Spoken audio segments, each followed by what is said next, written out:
Krishna cooking શોમાં તમારું સ્વાગત કરું છું। આજે આપણે રોટલીના પનીર રોલ બનાવીશું। બહુ જ ટેસ્ટી એવા આ ઝટપટ ઘરમાં રહેલી વસ્તુમાંથી બની જાય તેવા। તો અહીંયા અમે ઘરમાં બનાવેલી રોટલી લીધી છે, તેની પર પિઝા પાસ્તા સોસ નાખ્યો છે 1 ચમચી જેટલો અને અડધી ચમચી જેટલો ટામેટા સોસ। બંને સોસને મિક્સ કરીને રોટલી પર ફેલાવી દેવાનું છે। પછી તેની પર પનીરના પીસ મૂકી દેવાના। તો મેં અહીંયા 4 ક્યુબ મૂક્યા છે।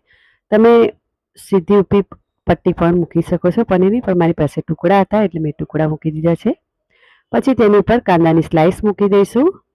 જો તમે ટામેટા કેપ્સિકમ ને એવું ભાવતું હોય તે પણ તમે નાખી શકો છો, પણ મેં અહીંયા નથી નાખ્યું।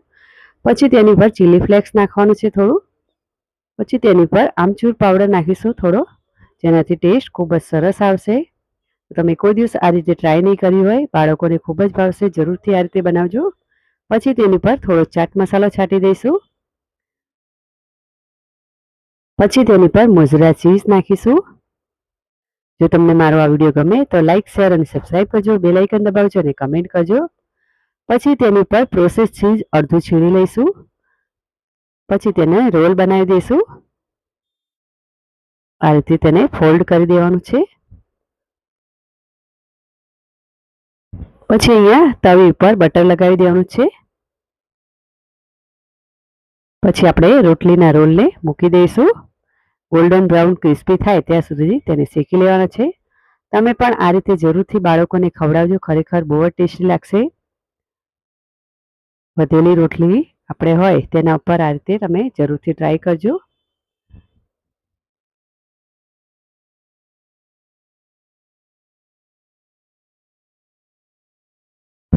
તો અહીંયા આપણે ઉપર પણ બટર લગાવી દઈશું। તો હળવા હાથે તેને પલટાવી દેવું।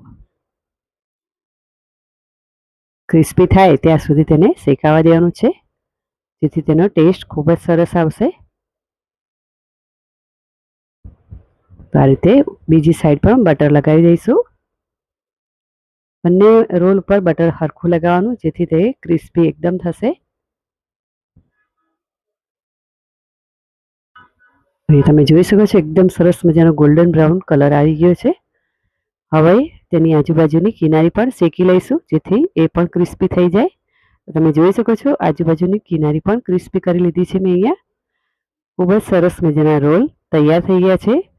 સર્વિંગ પ્લેટમાં તેને મૂકી દીધા છે। તમે ટોમેટો કેચઅપ સાથે કે લીલી ચટણી સાથે પણ ખાઈ શકો છો। તો સરસ મજાના આપણા પનીર રોલ તૈયાર થઈ ગયા છે। તમે પણ આ રીતે જરૂરથી બનાવજો। ખૂબ જ ટેસ્ટી એવા રોલ